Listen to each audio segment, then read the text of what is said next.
Assalamualaikum warahmatullahi wabarakatuh dan salam sejahtera bagi kita semua. Perkenalkan, saya Dr. Widya Stuti Eskel, dosen tetap pada Departemen Ilmu Kelautan, Fakultas Ilmu Kelautan dan Perikanan Universitas Hasanuddin. Pada kesempatan kali ini, saya ingin menyampaikan terkait mata kuliah yang saya ampuh sesuai dengan bidang keahlian saya, yakni mikrobiologi laut, khususnya pada pertemuan ke-14 dengan materi prinsip dasar biologi molekuler. Mata kuliah ini ditujukan untuk mahasiswa S1 Ilmu Kelautan semester 4 dengan bobot mata kuliah 3 SKS, 2 SKS untuk teori dan 1 SKS untuk praktikum dengan kode mata kuliah 23L01120903. Mata kuliah ini diselenggarakan dengan 16 kali pertemuan tatap muka dengan 14 kali pertemuan materi dan 2 kali pertemuan untuk masing-masing, 1 pertemuan ujian tengah semester dan 1 kali pertemuan untuk ujian akhir semester. Capaian pembelajaran mata kuliah atau CPMK Mikrobiologi Laut mencakup: yang pertama, mahasiswa mampu menjelaskan struktur, reproduksi, kebutuhan nutrisi, fase pertumbuhan, dan efektivitas enzim, mekanisme pembentukan energi, dan dasar-dasar biologi molekuler mikroba.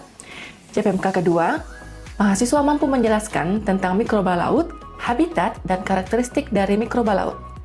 Yang ketiga, mahasiswa mampu menjelaskan proses-proses mikrobiologi dan penggunaan mikroba dalam bidang farmasi, industri, dan pengolahan limbah.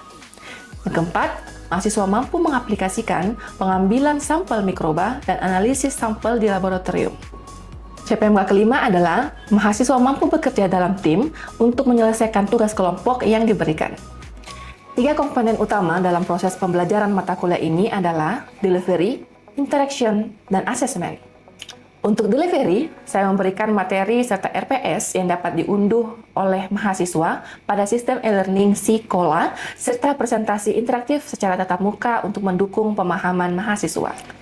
Interaction pada mata kuliah ini melibatkan interaksi 2 arah antara dosen dan mahasiswa, berupa diskusi, tanya jawab, kolaborasi, dan refleksi bersama.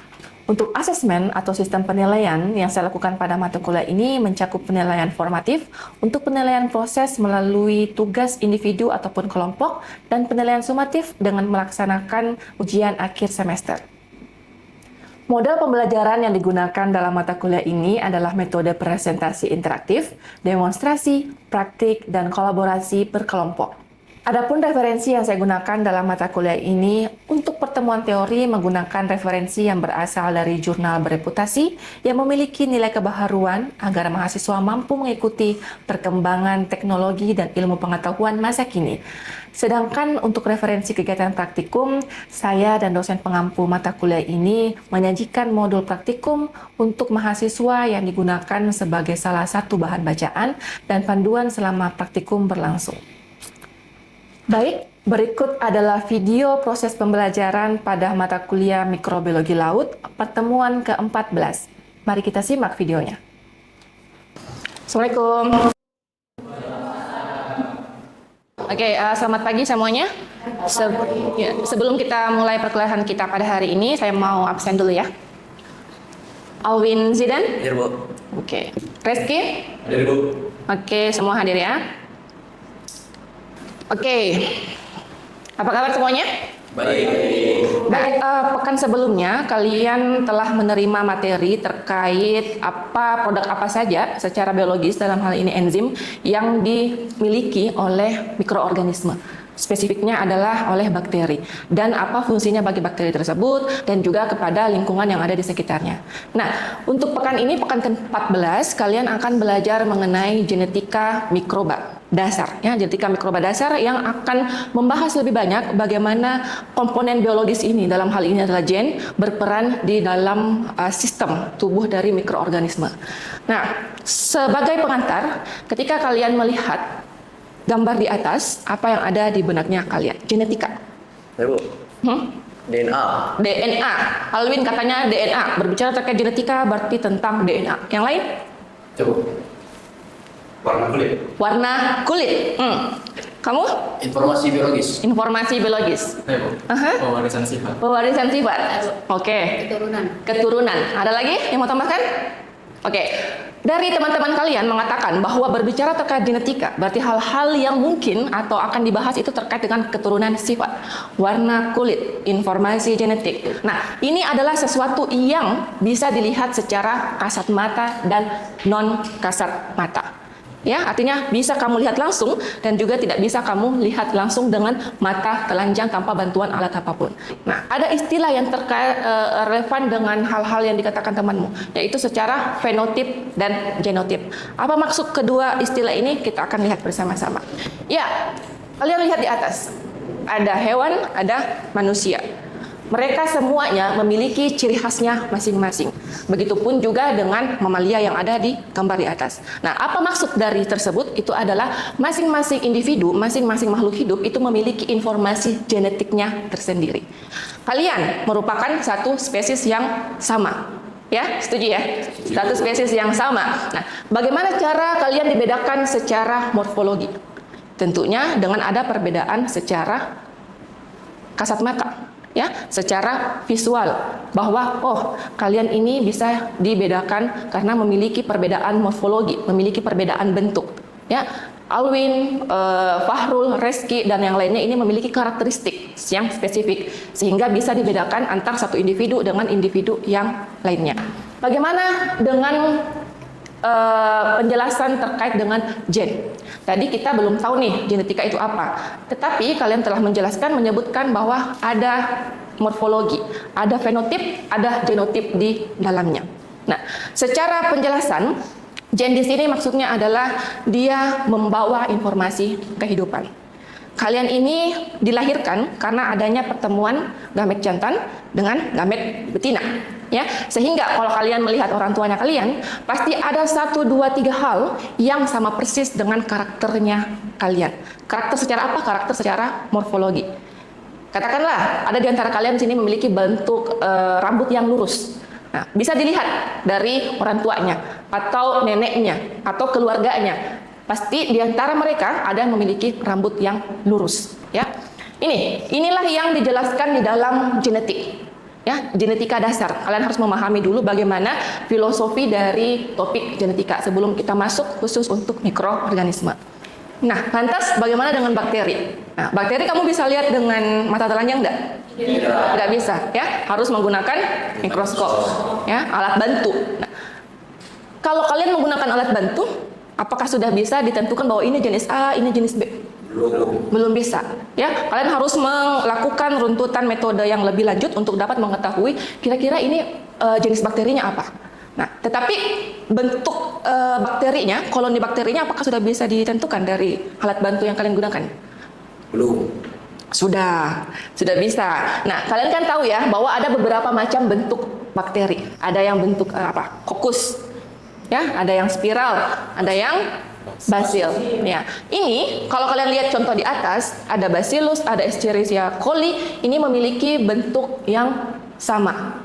Tetapi ternyata setelah ditelaah lebih jauh dengan metode yang lebih advance itu, mereka memiliki spesies yang mereka merupakan spesies yang berbeda. Ya, apa maksudnya? Ketika kalian ditanya, apakah bentuk bakteri mencerminkan identitasnya? Tidak selalu. Kalian harus menggunakan metode yang lebih lanjut untuk mengetahui apa jenis dari bakteri tersebut. Salah satu metodenya adalah dengan menggunakan genetik.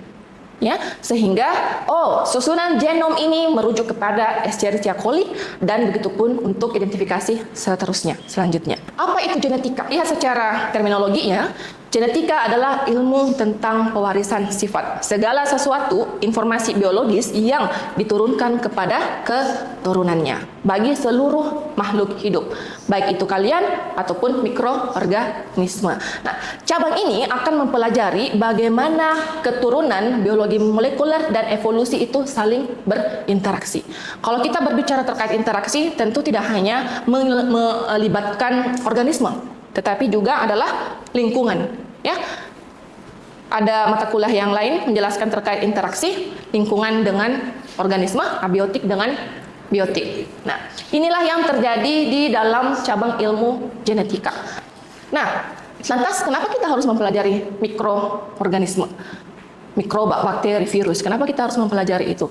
Karena makhluk hidup tersebut adalah makhluk hidup yang tidak dapat kita lihat secara langsung, tetapi sangat berpengaruh terhadap bagaimana kinerja tubuh dari makhluk hidup yang lebih kompleks. Mikroba adalah makhluk hidup yang masuk dalam kelompok prokaryotik, tetapi sangat mempengaruhi bagaimana kinerja dari metabolisme kita. Ya, kita lihat mikroba. Bagi mikroorganisme, genetika ini sangat menentukan yang namanya spesifikasi sistem biologis yang dia miliki. Sistem seperti apa? Fungsionalnya seperti apa? Yang pertama adalah kemampuan untuk memelihara sikap untuk bertahan hidup. Ya, kalian pahami bahwa contohnya bakteri. Bakteri itu adalah organisme yang sangat mudah untuk dimatikan dan sangat mudah untuk dikembangbiakan. Sangat banyak produk seperti hand sanitizer, alkohol itu yang dapat untuk fungsinya untuk sterilisasi, untuk membunuh kuman, untuk membunuh bakteri. Sehingga dengan adanya kemampuan untuk bertahan hidup, ini dia bisa tetap eksis di lingkungan sekitar kita. Yang kedua adalah kapasitas untuk beradaptasi dengan lingkungan ekstrim. Mikroorganisme bakteri ini di mana-mana dia berada, di udara ada, di tanah ada, air ada, bahkan di Gunung Merapi pun ada mikroorganisme bakteri yang memiliki kemampuan untuk hidup di lingkungan tersebut. Yang keempat adalah kecepatan bermultiplikasi, artinya menggandakan diri, membelah. Ya, kalian sudah melakukan praktikum. Di praktikum kalian itu kan kalian menumbuhkan bakteri. Ya, kalian menumbuhkan bakteri hanya membutuhkan waktu sekitar 2-3 hari untuk menumbuhkan bakteri. Dari satu sel menjadi ribuan sel. Ya, itulah kenapa kita penting untuk mempelajari mikroorganisme kaitannya dengan genetika. Ya. Nah, apa yang ingin kita capai dalam pembelajaran ini adalah sub CPMK-nya kalian mampu menjelaskan bagaimana prinsip dasar dari biologi molekuler. Ya. Ruang lingkup materi yang akan kita bahas pada hari ini, konsep dasar biologi molekuler. Tadi kita sudah jelaskan sebagian di awal sebagai pengantar untuk konsep dasar biologi molekuler.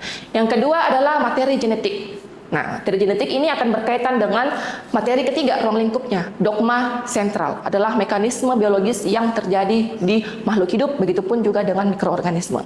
Keempat dan kelima ini lebih spesifik lagi, kekodon antikodon, DNA dan komplementari DNA dan komplementari RNA. Ini 4 dan 5 kaitannya dengan bagaimana itu terjadi di sistem mikroorganisme. Ya, sampai sini paham? Kita masuk ke lanjutan dari konsep dasar mikroorganisme. Kenapa kita menggunakan bakteri? Kenapa tidak makhluk hidup yang lain? Kan banyak tuh makhluk hidup yang lain. Kenapa harus bakteri? Kenapa harus virus? Kenapa harus mereka? Ya, tadi sudah dijelaskan bahwa alasannya karena salah satunya adalah kecepatan bermultiplikasi. Ya, organisme yang memiliki struktur yang sederhana sehingga sangat mudah untuk generasi dikembangbiakkan. Ya, bayangkan kalau kita menggunakan organisme yang lain yang tingkat tinggi, kamu harus mempertemukan gamit jantan, gamit betina, mengawinkan mereka, baru bisa lahirlah keturunannya. Tetapi kalau mikroorganisme, dalam hal ini adalah bakteri, kamu hanya perlu menempatkan dia ke dalam media seperti yang dilakukan di praktikum, media agar, media cair untuk menumbuhkan mereka. Ya. Sehingga ini sangat sempurna untuk digunakan sebagai pembelajaran hidup, ya, untuk mengetahui bagaimana biologi modern itu berjalan. Nah, kenapa bakteri? Strukturnya sederhana, waktu generasi sangat cepat, sehingga sangat cocok untuk memahami bagaimana sistem biologisnya atau genetiknya.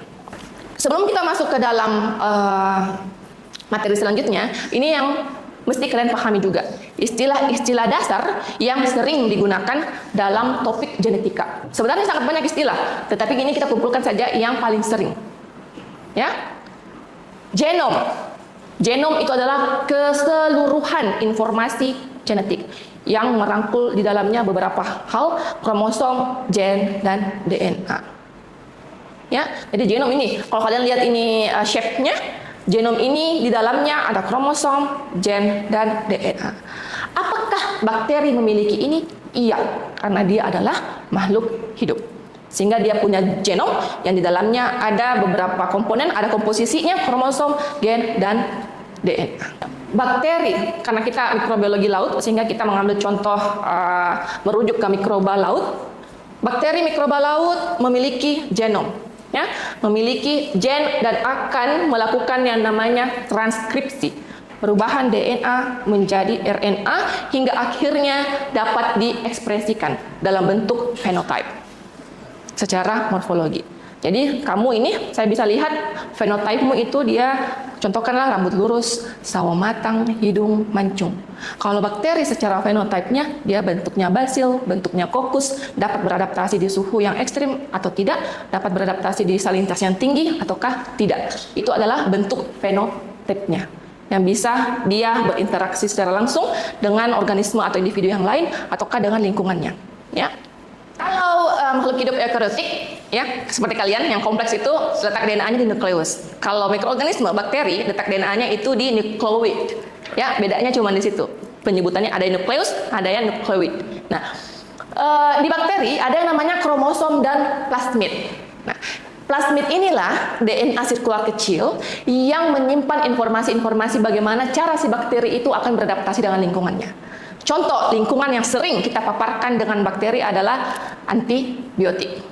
Ya, kita mungkin ada yang pernah minum antibiotik. Antibiotik itu kan kondisi lingkungan di mana kita meminum obat antibiotik itu untuk mematikan bakteri yang dianggap sebagai patogen dalam tubuh kita.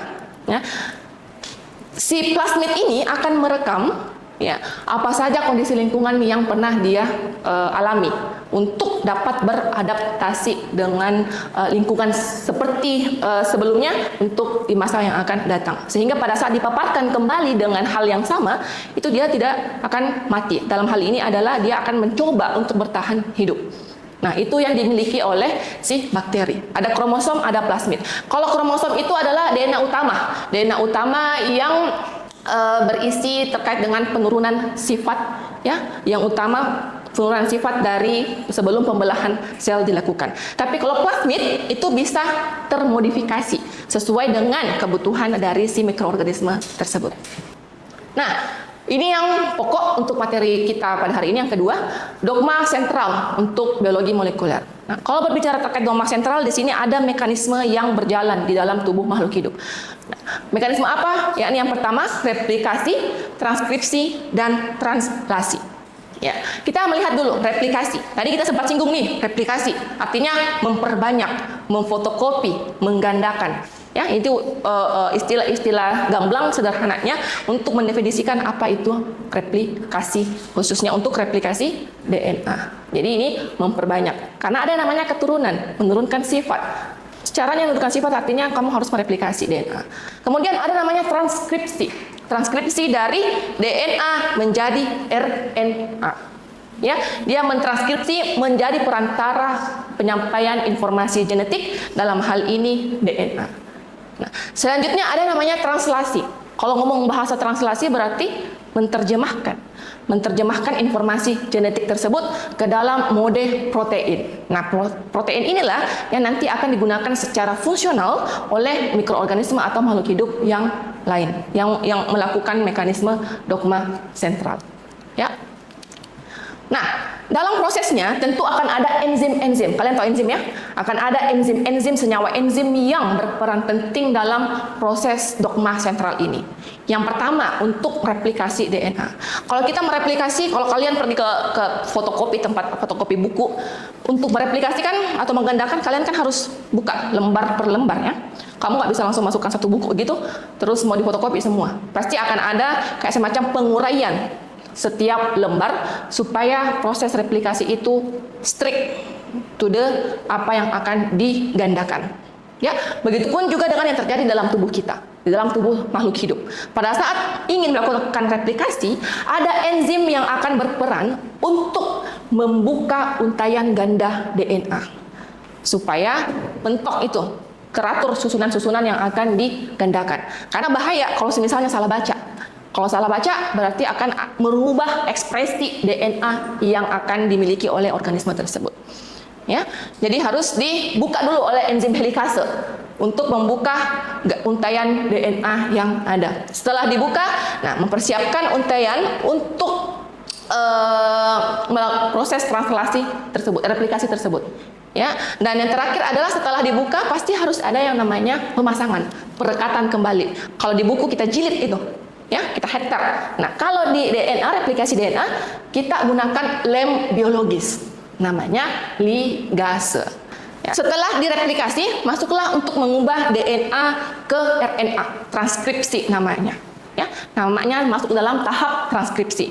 Apa yang akan dilakukan di dalam tahap ini adalah untuk mengubah informasi genetik DNA menjadi RNA. Jadi nggak bisa lompat nih kita, nggak bisa dari DNA langsung ke protein, nggak. Harus melalui yang namanya transkripsi, tahap transkripsi dengan mengubah DNA menjadi RNA. Terdapat 3 jenis tahapan di dalam transkripsi ini. Kalian pernah dengar yang ribosomal, transfer, dan messenger. Nah, messenger ini maksudnya adalah yang menjadi kurir, tahapan akhir dari transkripsi yang menjadi kurir untuk membawa materi RNA akan ditranslasi menjadi protein. Ya, nah di sini metodenya yang terakhir translasi dari DNA, RNA, dan yang terakhir adalah protein. Protein tersebut yang akan digunakan oleh makhluk hidup, mikroorganisme, untuk fungsional biologisnya masing-masing. Ya, di sini sempat ada dikatakan bahwa di dalam DNA dan juga di tahap transkripsi ada 4 jenis bahasa yang digunakan. Adenin, timin, guanin, dan sitosin. Ya. Kalau kalian melihat warna-warni yang membingungkan. Kalau kalian melihat ini ikan, ya, ini sampel ikan. Tetapi hasilnya, bentuk datanya itu akan sama. Kalaupun kamu ambil ke bakteri, kamu ambil ke jamur, kamu ambil manusia, kamu ambil makhluk hidup apa saja lah. Sepanjang dia memiliki DNA, materi genetik, ini adalah bentukan data yang akan dimunculkan, dihasilkan. Jadi datanya bukan secara numerik ya, tetapi urutan nukleotida, urutan bahasanya. Kalau kalian lihat di sini hanya ada 4 huruf, A, C, T, dan G. Itulah yang dimiliki oleh organisme makhluk hidup sebagai materi genetiknya.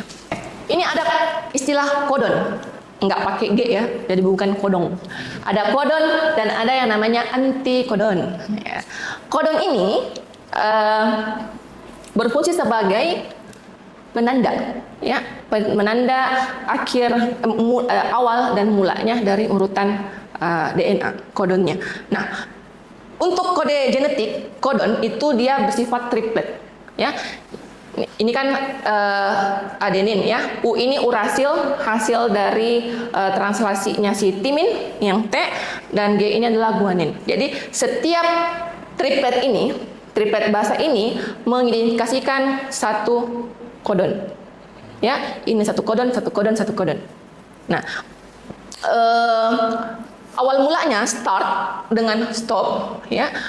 AUG ini adalah adenin, urasil, dan guanin menjadi awal umum, secara general awal umum untuk memulai kodon. Dan yang terakhir biasanya menggunakan urasil, guanin, dan adenin.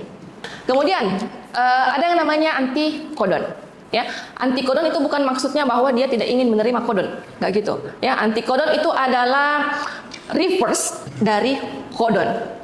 Ya, bisa dikatakan kayak semacam pasangan dari kodon ke antikodon. Kalau kodon memulai dari kiri, kalau antikodon memulai dari kanan, sehingga mereka nanti akan bertemu. Itu yang dimaksud dari antikodonnya. Nah, minggu depan kita akan membahas yang namanya aplikasi mikrobiologi. Nah, di dalam aplikasi tersebut, ketiga komponen ini sangat berperan penting dalam proses pengaplikasian untuk membuat suatu produk. Ada DNA, cDNA, dan cRNA. C itu merujuk ke complementary. Ya, ini dilakukan secara in vitro. In vitro itu dilakukan ke dalam laboratorium untuk melihat. Contohnya begini. Kalian pernah dengar yang namanya bioremediasi, ya, kemampuan atau penggunaan suatu mikroorganisme, bakteri untuk mengurai minyak yang ada di perairan. Katakanlah ada kapal tanker yang tumpah, kapal pengangkut minyak yang tumpah. Nah, ada bakteri yang memiliki kemampuan untuk mengurai minyak tersebut, ya, sehingga bisa berkurang di perairan. Nah, cara mengetahui DNA apa yang aktif pada saat proses penguraian tersebut, yaitu dengan menggunakan pendekatan komplementari DNA. Jadi kita ambil nih bakterinya dari laut pada saat kondisi ada tumpahan minyak, kita ambil untuk mengetahui bahwa ada materi genetik yang aktif pada saat proses penguraian tersebut. Nah, ketika kita sudah mengetahui apa yang aktif, sehingga nantinya tujuannya adalah membuat produk yang berasal dari komponen DNA yang aktif tersebut. Diperbanyaklah nanti, ya, diperbanyak nanti untuk dapat kita terapkan di lingkungan. Nah, itulah salah satu contoh pentingnya cDNA dan cRNA dalam studi mikroba. Karena kita ketahui bahwa kita mau bikin tempe, kita mau bikin pupuk, kita mau bikin makanan semacam kayak makanan dari hasil fermentasi, tape, itu kan menggunakan mikroba, menggunakan mikroorganisme. Tapi kita harus ketahui sebelum pengaplikasian tersebut, kita harus ketahui gen mana yang berfungsi untuk menciptakan produk-produk tersebut. Ya, sehingga tidak perlu semuanya kamu ambil nih, tapi memperbanyak gen tersebut saja yang dihasilkan oleh mikroorganisme untuk diterapkan nanti ke produk-produk yang dibutuhkan oleh makhluk hidup yang lainnya. Nah, oke, dari sini ada yang mau ditanyakan? Saya, Bu. Ya. Terima kasih atas kesempatannya. Sebelumnya Ibu telah menjelaskan tadi bahwa makhluk hidup telah menerima turunan genetiknya dari kedua orang tuanya. Lantas bagaimana dengan bakteri? Apakah terjadi mekanisme seperti itu atau tidak? Terima kasih, Bu. Oke, thank you. Ini pertanyaan yang sangat bagus. Jadi untuk bakteri sendiri, penurunan sifatnya atau informasi genetiknya itu bisa dua macam. Yang pertama pada saat pembelahan binar. Nah, sebelum membelah, DNA bakteri ini akan disalin terlebih dahulu. Setelah itu, satu sel bakteri akan membelah menjadi dua, dan masing-masing akan menerima salinan DNA yang hampir sama dengan sel utamanya, atau kita katakan sebagai sel induknya. Lalu, Penurunan sifatnya. Ya, ada 3 ya untuk secara horizontal. Tadi kan dijelaskan di awal ada kromosom, ada plasmid. Nah, plasmid inilah yang berfungsi untuk mencari kira-kira saya bagaimana ya cara beradaptasinya dengan lingkungan. Saya membutuhkan materi genetik yang dapat resisten dengan antibiotik. Sehingga dilakukanlah metode transfer secara individu oleh masing-masing bakteri tersebut. Mekanisme yang sering dilakukan adalah konjugasi. Konjugasi itu mengambil materi genetik yang dimiliki oleh individu lain yang mampu untuk resisten terhadap antibiotik. Ya, sehingga pada saat nanti dilakukan pembelahan sel untuk keturunan selanjutnya, sel selanjutnya dia juga akan menerima informasi materi genetik yang resisten terhadap antibiotik karena sebelumnya itu telah terjadi yang namanya metode transfer horizontal antara satu individu dengan individu yang lain. Begitupun juga dengan transformasi dan juga transduksi. Dia memanfaatkan sel yang lainnya untuk dapat melakukan yang namanya transfer genetik. Oke, selanjutnya untuk persiapan pekan depan, kalian diminta untuk membuat tugas, ya, tugas individu yang dikumpulkan melalui sekolah 1 hari sebelum perkuliahan pekan depan kita mulai. Tugasnya itu kalian diminta untuk mencari referensi yang terkait dengan DNA, cDNA dan cRNA, dan bagaimana dia relevansinya dengan produk mikrobiologi yang akan dihasilkan nantinya. Ya, nanti referensinya itu kalian baca, kalian ulik metode dan bahan apa yang mereka hasilkan, dan itu kalian buat dalam 1 halaman saja. Untuk informasi lebih lanjut itu bisa kalian lihat di sekolah bagaimana kriteria tugasnya dan apa yang harus kalian lakukan untuk informasi tambahannya. Dan pengumpulannya itu tadi tidak lebih dari jam 4 jam kantor ya, jam 4 masukkan di situ sebelum perkuliahan kita di pekan depan. Oke, jelas sampai sini? Jelas. Baik, pekan depan kita akan belajar terkait aplikasi mikrobiologi. Jadi dari DNA, cDNA, cRNA itu ke aplikasi mikrobiologi ke dalam 4 poin ini: kesehatan, pangan, lingkungan, dan bioteknologi kelautan. Baik, sampai di sini perkuliahan kita pada hari ini. Terima kasih untuk atensinya. Semoga kalian bisa menyerap informasi yang telah kita bahas bersama-sama pada hari ini. Sampai jumpa minggu depan. Assalamualaikum warahmatullahi wabarakatuh dan selamat pagi. Waalaikumsalam warahmatullahi wabarakatuh. Sekian video rekaman proses pembelajaran untuk mata kuliah mikrobiologi laut pada Departemen Ilmu Kelautan. Video ini digunakan sebagai salah satu syarat penyusunan dokumen pernyataan diri dosen dalam unjuk kerja Tridharma Perguruan Tinggi atau PDD-UKT-PT. Semoga dengan adanya video ini bisa menjadi pertimbangan yang baik dalam proses penilaian sertifikasi dosen gelombang 1 tahun 2026. Akhir kata saya ucapkan terima kasih. Wassalamualaikum warahmatullahi wabarakatuh.